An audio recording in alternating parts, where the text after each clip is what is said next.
అందరికీ నమస్కారం. ఈ రాశి వారికి జరిగే శుభాలు అశుభాలు ఏంటో తెలుసుకుందాం. ఈ వీడియోని తప్పకుండా చివరి వరకు చూడండి. ఈ వీడియోని ఇంకా లైక్ చేయకపోతే వెంటనే లైక్ చేయండి. ప్రతిరోజు మీ రాశి ఫలాలు అందరికంటే ముందుగా తెలుసుకోవాలంటే కింద కనిపిస్తున్న రెడ్ కలర్ సబ్స్క్రైబ్ బటన్ ని క్లిక్ చేసి పక్కనే ఉన్న బెల్ బటన్ ని యాక్టివ్ చేయండి. అలాగే ఈ వీడియోని తప్పకుండా మీ మిత్రులతో షేర్ చేయండి. ఈ రాశి వారికి ఈరోజు ఆర్థిక పరమైన విషయాల్లో జాగ్రత్తగా ఉండాలి. మీరు డబ్బును తిరిగి పొందే అవకాశాలు చాలా తక్కువగా ఉంటాయి కాబట్టి ఎవరికి రుణాలు ఇవ్వకండి. ఈ సాయంత్రం మీరు ఒక సర్ప్రైజ్ పార్టీని ప్లాన్ చేయవచ్చు. ఈ రాశి వారు ఈరోజు అనేక విషయాలు ప్రతికూల ఫలితాలను ఎదుర్కొంటారు.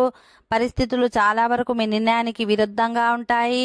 మీరు చేసే పనుల్లో అవసరానికి అనుగుణంగా లాభాలను పొందుతారు. ఈ రాశి వారు ఈరోజు శుభకార్యాల గురించి ఎక్కువగా ఉత్సాహంగా ఉంటారు. మీరు మంచి ఆర్థిక లాభాలను పొందుతారు. ఉద్యోగులు ఈరోజు జాగ్రత్తగా ఉండాలి. మీరు చేసే పనుల్లో ఫలితాలు విరుద్ధంగా వస్తాయి. మరోవైపు ఈరోజు సాయంత్రం సమయాన్ని వినోదాత్మకంగా గడుపుతారు. ఈ రోజు కష్టానికి తగిన ఫలితం లభించకపోవచ్చు. దీంతో మీరు కోపంగా ఉంటారు. అనవసరమైన విషయాలకు గురించి సమయం వృధా చేయకండి. ఉద్యోగులకు వ్యాపారులకు ఈరోజు కొన్ని మంచి లాభాలు వస్తాయి. ఆర్థిక పరమైన విషయాల గురించి కుటుంబంలో ఎవరితో ఓకే ఫ్రెండ్స్, ఈ వీడియో నచ్చినట్లయితే మా ఛానల్ని సబ్స్క్రైబ్ చేసుకోండి.